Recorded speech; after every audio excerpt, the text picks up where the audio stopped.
주께서 말씀을 주시니 소식을 공포하는 여자들은 큰 무리라.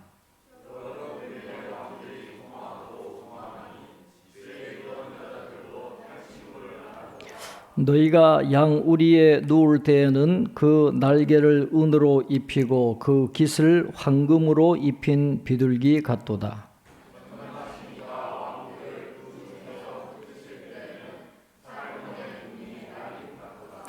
바산의 산은 하나님의 산임이요 바산의 산은 높은 산이로다.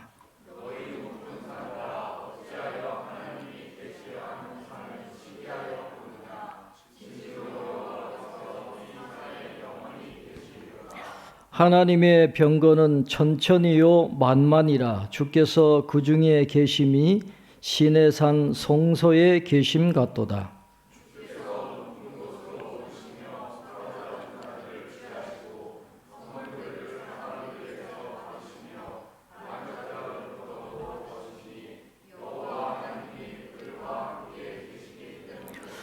날마다 우리 짐을 지시는 주 곧 우리의 구원이신 하나님을 찬송할지로다.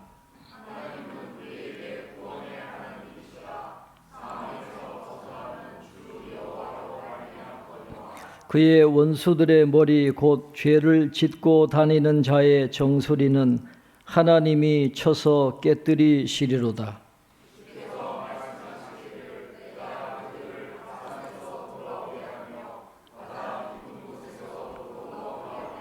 함께 봅니다. 내가 그들을 심히 치고 그들의 피에 내 발을 잠그게 하며 내 집에 개 혀로 내 원수들에게서 제 분깃을 얻게 하리라 하시도다. 아멘. 교회 소식 주보를 참조해 주시기 바랍니다. 다음 주는 독서 주간인데 우리 피택자들은 함께 모여서 훈련을 시작하도록 하겠습니다. 큐틴 5월호가 준비되어 있습니다. 잘 활용해 주시고 우리 환우들을 위해서 계속해서 기도해 주시기를 바랍니다. 오늘은 시편 68편 말씀을 통해서 오늘 이 시대에 우리에게 주시는 하나님의 은혜를 함께 나누고자 합니다. 시편 68편 표제를 보면 다윗의 시라고 되어 있습니다. 다윗이 이스라엘의 역사를 곰곰이 회상하면서 하나님이 함께 하신 그 은혜가 너무 귀하고 너무 크고 너무 감사한 겁니다. 그래서 광야 생활할 때부터 하나님께서 인도해 주시고 또 가나안을 입성할 때도 하나님께서 인도하셔서 가나안 땅에 들어가게 하시고 정착하게 하시고 또 번성하게 해 주신 그 은혜가 너무너무 귀하고 크고 놀라워 감사하면서 하나님은 과거에만 역사하셨던 그 하나님이 아니라 이스라엘 백성들을 이끌어 주셨던 그 하나님이 오늘 우리의 삶에도 함께 하시고 동일한 은혜를 베풀어 주실 뿐만 아니라 하나님께서 최후의 승리를 우리에게 가져다 주실 것이다 하는 그런 확신을 가지고 오늘 시편 68편을 노래하고 있습니다. 특별히 오늘 저희들이 교독했던 이 11절부터 23절은 이제 광야 유랑을 마치고 가나안 땅에 들어가는 그 과정을 지금 이야기하고 있고 또 하나님의 언약궤가 시온산으로 올라가는 그 과정을 이야기하면서 그것이 영적으로 어떤 의미가 있는지 오늘 이 시대를 살아가는 우리에게 어떤 궁극적인 의미가 있는지를 알려주는 굉장히 귀한 말씀입니다. 그래서 오늘 이 말씀을 함께 나누면서 저와 여러분 개인에게 주시는 그 하나님의 음성, 우리 각자 필요한 게 다 다르고 처한 형편이 다르지만 여러분들을 위해서 하나님이 예비하신 은혜가 있을 텐데 그 은혜가 여러분의 삶 속에 구체적으로 임하는 그런 말씀의 능력을 체험하는 은혜가 있기를 바랍니다. 광야 생활 40년을 마치고 가나안 땅에 들어가야 되는 것이죠. 그때 이스라엘 백성들의 그 몰골이 어떠했을까 한번 묵상을 해 보시길 바랍니다. 광야예요.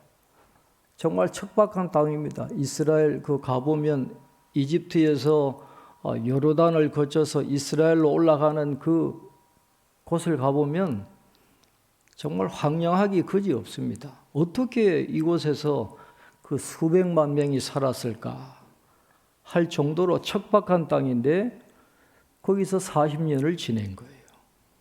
거기서 군사로 훈련받은 게 아니잖아요. 정말 이 초라한 모습으로 이제 가나안 땅에 들어가야 되는데 가나안에는 7 족속이 벌써 이 자리를 딱 잡고 있는 겁니다. 철병거도 있고 강한 그런 나라들이 있는 거예요. 그런데 이 이스라엘 백성들이 가나안 땅을 점령한다라는 게 쉽지 않았을 겁니다.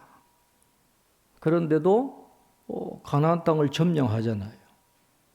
하나님이 도와주시니까 되는 거지. 인간적으로 생각해 보면 광야 생활하던 이스라엘 백성들이 가나안 땅에 들어가서 그 막강한 7 민족을 쫓아내고 가나안 땅을 점령한다는 게 이거는 인간적으로 불가능한 일이라는 거예요. 그런데도 그런 일이 일어났어요. 왜 그랬을까? 오늘 11절부터 12절에 이렇게 말씀하죠. 주께서 말씀을 주시니 소식을 공포하는 여자들은 큰 무리라. 여러 군대의 왕들이 도망하고 도망하니 집에 있던 여자들도 탈취물을 나누도다. 그랬어요. 이스라엘 백성들이 가나안 땅에 들어갈 때에 가나안 여러 왕들이 함께 힘을 뭉쳐가지고 이스라엘과 싸우려 했잖아요. 그런데도 이스라엘이 승리했습니다. 이스라엘의 군사력으로 그랬을까요? 아니다라는 거예요. 하나님의 도우심이 있었어요. 그래서 주께서 말씀을 주시니 그랬어요. 전황을 급변하게 하는 하나님의 능력이 역사해가지고 인간적으로는 도저히 이길 수 없는 전쟁이었지만 하나님이 그들에게 힘을 주시고 하나님이 은혜를 주셔서 그 가나안 연합 군대들을 물리치고 승리하게 하셨다 하는 것을 성경은 우리에게 가르쳐주고 있고 다윗은 지금 그걸 묵상하는 것입니다. 주님의 은혜였다는 거예요. 그리고 전쟁에서 승리하면 이 고대 근동에서는 여자들이 그 승리를 선포하고 춤추고 노래하고 이 축제로 연결하는 그 역할을 여자들이 합니다. 그래서 미리암이 노래를 부르잖아요. 출애굽하고 미리암이 노래를 부른다든지 사사 두보라가 노래를 하잖아요. 시스라 군대를 물리치고 난 다음에 사사 두보라가 노래하는 것처럼 여자들이 전쟁에서 승리했다라는 걸 선포하고 춤추고 노래하면서 온 나라가 축제로 연결되는 그 역할을 여자들이 하는 거예요. 그러니까 하나님께서 은혜를 주셔서 승리하게 하신 것을 이 여자들이 드보라와 같은 여자들이 노래하고 찬양하고 함께 축제를 즐기는 그런 모습을 기록을 하고 있습니다. 그러니까 가나안의 많은 군대들이 이스라엘의 패배를 당하니까 집에 있던 여자들도 탈취물을 나누도다 그랬어요. 전리품을 나눈다 그런 말이잖아요. 여러분 사사 드보라가 노래할 때 보면 이 시스라의 어머니에 대해서 노래를 합니다. 시스라의 어머니가 소식을 기다리는 거예요.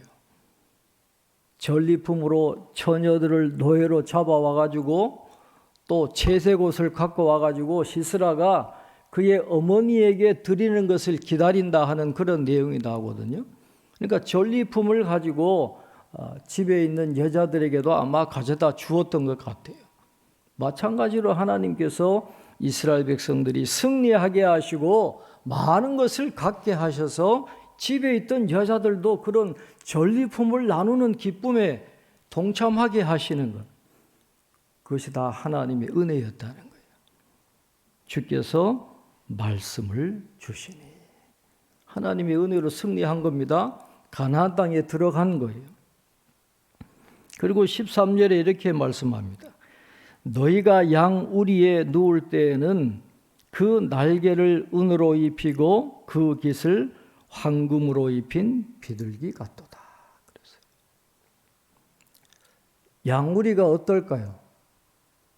양들이 있는 그곳, 깨끗하고 화려하고 그런 게 아니잖아요. 양우리는 양들이 거기서 음식도 먹지만 배설도 하는 그런 곳입니다. 더럽고 냄새나는 그런 거예요. 이 양우리는 누구를 상징합니까? 광야 생활 40년 동안 꾀죄치하고 초췌한 이스라엘 백성들을 상징하는 거예요. 가나안 땅에 들어왔지만 광야 생활하던 그 모습 그대로 들어왔기 때문에 마치 양우리에 있는 것처럼 초라한 이스라엘 백성들인데 하나님이 거기서 복을 주시는데 어떤 모습으로 변화되느냐 하면 비둘기가 하늘을 날 때 이 태양빛을 받아가지고 은색깔도 보이고 금색깔도 보이듯이 이건 이스라엘의 번영을 상징하는 거거든요. 하나님이 가나안 땅에 들어온 이 초라한 이스라엘을 하나님께서 놀라운 복을 주셨다라는 거예요. 그래서 다윗 왕 때에는 고대 근동의 가장 강력한 부를 이루는 큰 민족으로 성장하도록 해주셨잖아요. 하나님이 그렇게 양우리와 같은 그런 초라한 이스라엘 백성들에게 그렇게 번성하도록 막 금으로 은으로 막 빛이 나는 비둘기처럼 그렇게 은혜를 주셨다는 거예요. 이게 다 하나님의 은혜였다 하는 것을 지금 다윗이 고백을 하고 있습니다. 그래서 하나님께서 그 가나안의 왕들을 흩으시는 모습이 이 살몬에 있는 이 눈을 흩어버리시는 것처럼 그렇게 하나님 이렇게 확 흩어버리시는 그런 놀라운 은혜를 베풀으시는데 이스라엘의 힘으로 아니다라는 거예요. 주께서 말씀을 주시니 하나님의 은혜로 불가능한 일들이 일어났다라는 것을 지금 다윗은 노래를 하고 있는 것입니다. 가나안 땅에 정착하게 하셨어요. 그리고 나중에 다윗이 시온산을 점령하잖아요. 거기에 하나님의 언약궤를 그쪽으로 옮기게 되는 그런 과정을 오늘 본문에 이야기하면서 그것이 어떤 의미가 있는지를 우리에게 가르쳐 주고 있습니다. 그냥 단순히 언약궤가 그냥 시온산에 옮겨졌다 그걸로 끝나는 게 아니라 그것이 주는 굉장히 큰 영적인 의미가 있다는 것을 오늘 다윗은 노래를 하고 있습니다. 그런데 그 의미를 이야기하면서 다윗은 바산을 이야기해요. 시온산과 바산을 대조적으로 이야기하면서 하나님의 법궤 언약궤가 예루살렘에 올라갔다, 시온산에 올라가 정착하셨다라는 것이 얼마나 큰 의미가 있는지를 오늘 저와 여러분에게 가르쳐 주고 있습니다.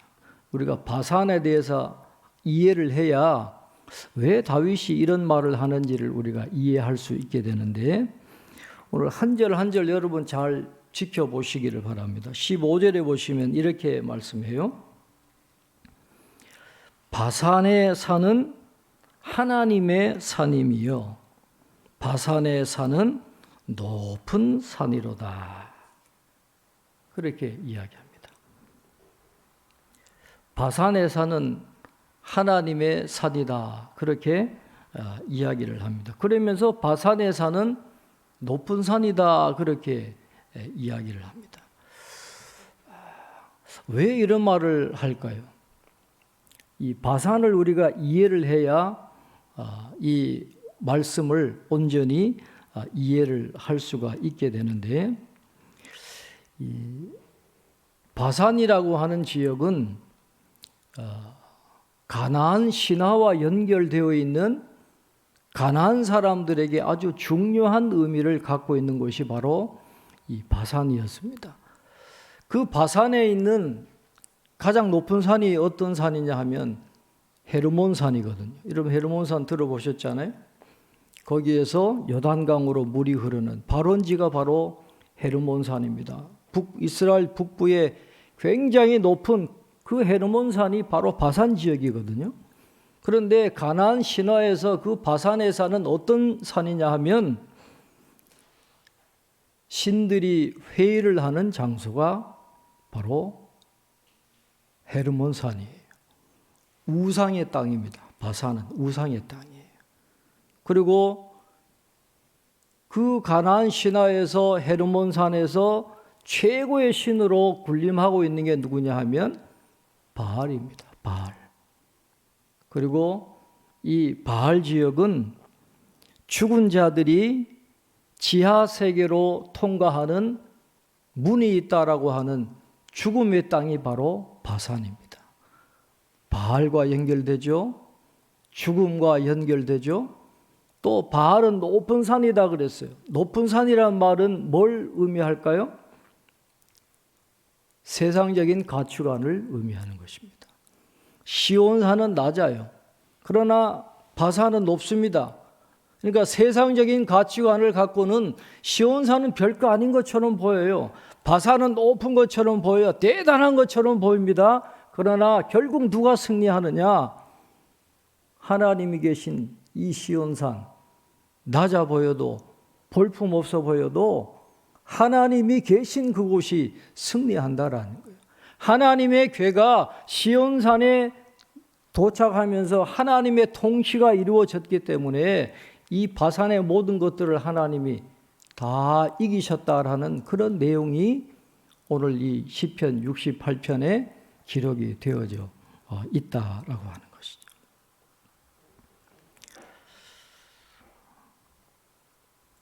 바산을 하나님께서 다 무너뜨리시고 하나님께서 모든 어둠의 세력을 다 정복하셨다라는 그런 개념이 오늘 본문에 기록이 되어져 있습니다.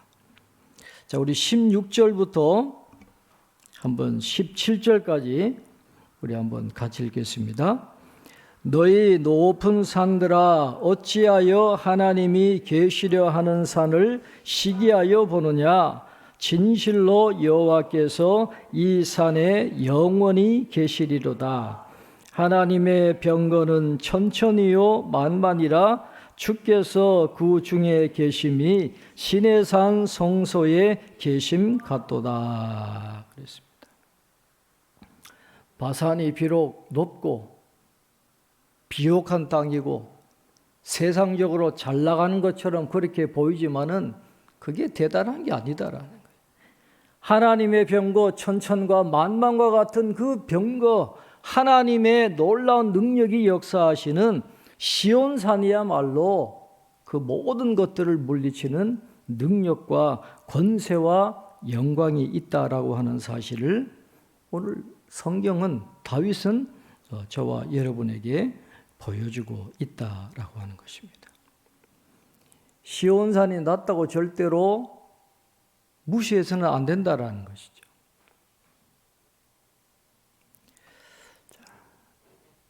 이 언약궤가 시온산으로 올라가는 그 과정을 통해서 또 오늘 다윗은 우리에게 굉장히 중요한 교훈을 주고 있습니다. 우리 18절 우리 함께 읽겠습니다. 18절입니다. 주께서 높은 곳으로 오르시며 사로잡은 자들을 취하시고 선물들을 사람들에게서 받으시며 반역자들로부터도 받으시니 여호와 하나님이 그들과 함께 계시기 때문이로다. 그랬어요. 주께서 높은 곳으로 오르시며 이제 언약궤가 시온산으로 올라가는 그 모습을 우리에게 보여주고 있습니다. 그럴 때는 하나님께서 모든 이방 사람들로부터 선물을 받게 되는 그런 미래의 그런 완성될 하나님의 구원의 은혜에 대해서 다윗이 노래를 하고 있는데 아직까지 이것은 이루어지지 않았습니다. 이것은 미래에 궁극적으로 이루어질 구원의 완성을 노래를 하고 있는데 하나님의 언약궤가 시온산에 올라간 이것을 신약 성경은 어떻게 받아들이고 있냐 하면 에베소서 4장 7절로 8절에 이렇게 이야기하고 있습니다. 에베소서 4장 7절로 8절에 우리 각 사람에게 그리스도의 선물의 분량대로 은혜를 주셨나니 그러므로 이르기를 그가 위로 올라가실 때에 사로잡혔던 자들을 사로잡으시고 사람들에게 선물을 주셨다 하였도다. 그랬어요. 이 언약궤가 시온산에 올라가는 것을 신약 성경은 예수님께서 승천하셔서 하나님의 보좌 우편에 앉아 계시면서 이 세상을 다스리시고 우리에게는 구원을 베풀어 주시고 성령을 통해서 성령의 은사를 베풀어 주시는 것으로 그렇게 연결을 하고 있다라는 것입니다. 하나님께서 사단의 세력을 정복하시고 오늘 우리들에게는 구원을 선물로 베풀어 주신 것이 바로 언약궤가 시온산에 올라간 궁극적인 영적인 의미가 있다라는 것을 다윗은 저와 여러분에게 가르쳐 주고 있습니다. 반역자들로부터도 예물을 받으셨다, 선물을 받으셨다라는 것은 이스라엘뿐만 아니라 이방인들까지도 구원에 동참하게 된다 하는 것을 오늘 우리에게 가르쳐 주고 있습니다.